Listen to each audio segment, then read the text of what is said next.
অ্যাম্বুলেন্সের সার্ভিস দিয়েছে, আমাদেরকে বাধ্য করে এই রাজপথে নামতে। আপনারা মুখে ফ্যাসিবাদের বিরুদ্ধে বলছেন, কিন্তু একই ধারাবাহিকতায় আপনারা ফ্যাসিবাদকে সরিয়ে আরেক ফ্যাসিবাদ বাংলাদেশে জন্ম হচ্ছে। 5ই আগস্টের পরে সকল ছাত্র শ্রমিক জনতা তাদের 17 বছর ধরে ওই ফ্যাসিবাদী শাসক যেভাবে কণ্ঠরোধ করেছিল তার বিপরীতে তারা প্রতিবাদের সুযোগ পেয়েছেন। অন্তর্বর্তীকালীন সরকারের উপদেষ্টারা বলছেন যে এই মানুষের স্বাধীনতার অন্যতম দিক, তারা স্বাধীনভাবে প্রতিবাদ করতে পারছে।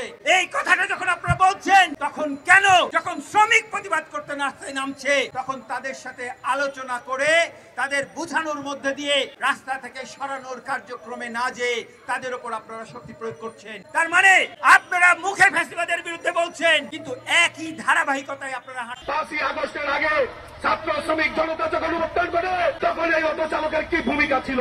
এই অটো চালকরা অ্যাম্বুলেন্সের সার্ভিস দিয়েছে। এই সাংবাদিক ভাইরা দেখেছেন ওই যাত্রাবাড়িতে যখন গুলিবিদ্ধ আন্দোলনকারী রাস্তায় ছটফট করছিল, কোন অ্যাম্বুলেন্স নাই, কোন গাড়ি নাই, তখন এই অটো চালকরাই সেখানে অ্যাম্বুলেন্সের ভূমিকা পালন করেছে।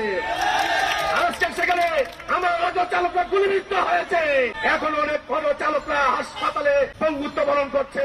অথচ আমরা স্বপ্ন ছিল এই স্বৈরাচার শেখ হাসিনা বাংলাদেশ থেকে পালিয়েছে, আমরা মনে করেছিলাম ফ্যাসিবাদ উচ্ছেদ করেছি, কিন্তু অত্যন্ত দুঃখের সাথে বলতে হয় আজকে এক ফ্যাসিবাদকে সরিয়ে আরেক ফ্যাসিবাদ বাংলাদেশে জন্ম হচ্ছে। আমাদের যারা আহত নিহত হয়েছে, যে ছাত্ররা শ্রমিক জনতা, তাদেরকে আমাদের এই রিক্সা ব্যাটারি রিক্সা ইজি বাইকে করে তারা আনা নেওয়া করেছে। ঢাকা শহরে অ্যাম্বুলেন্স পাওয়া যাচ্ছিল না, আমাদের ব্যাটারি রিক্সা ইজি বাইকে আনা হয়েছিল অ্যাম্বুলেন্স। হাসিনা রেজিমকে 5ই আগস্ট সৃষ্টি করা 36 দিনের আন্দোলনে আমাদের রিক্সা ব্যাটারি রিক্সা ইজি বাইক শ্রমিকরা ঢাকা সহ সারা দেশে অনেক প্রত্যক্ষ ভূমিকা রেখেছে, তারা জীবন দিয়েছে। আমরা জানি প্রায় 25 থেকে 30 জন আমাদের রিক্সা ইজি বাইক শ্রমিকরা কিন্তু তারা জীবন দিয়েছে। আমরা এখন হাসপাতালে কাতরাচ্ছি, আমাদের চিকিৎসার ব্যবস্থা নাই, আমাদের ক্ষতিপূরণ দেওয়ার ব্যাপার নাই, অথচ আমরা দেখলাম আজকে কিভাবে আমাদেরকে নির্যাতনের মধ্যে ফেলা হচ্ছে। পরে একটু নিঃশ্বাসের আশ্বাস আমরা আশা করেছিলাম, কিন্তু শ্রমজীবী মেহনতি মানুষ সব সময় প্রতারিত হয়। এটা আমরা সমাজে মিলে দেখতে পাচ্ছি। যে বৈষম্যের কথা বলা হচ্ছে, বৈষম্য শুধু রিক্সাওয়ালাদের জন্য বৈষম্য না।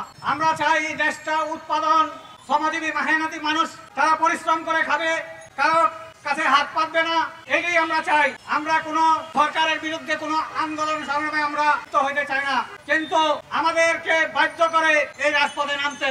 কারণ যখন পেটে যখন ক্ষুধার্ত থাকে তখন মানুষ দিশাহারা হয়ে যায়। কি করবে তারা নিঃশ্বাস পায় না, ভালো মন্দ বুঝতে চেষ্টা করে না। এখন এই যে শ্রমজীবী মেহনতি মানুষের দীর্ঘদিনের আন্দোলনের ফসল, আমরা চেয়েছিলাম যে এই সরকার আসার পরে তারা আমাদের দাবিগুলো মেনে নেবে, কিন্তু আমাদের আজকেও রাজপথে নামতে হয়।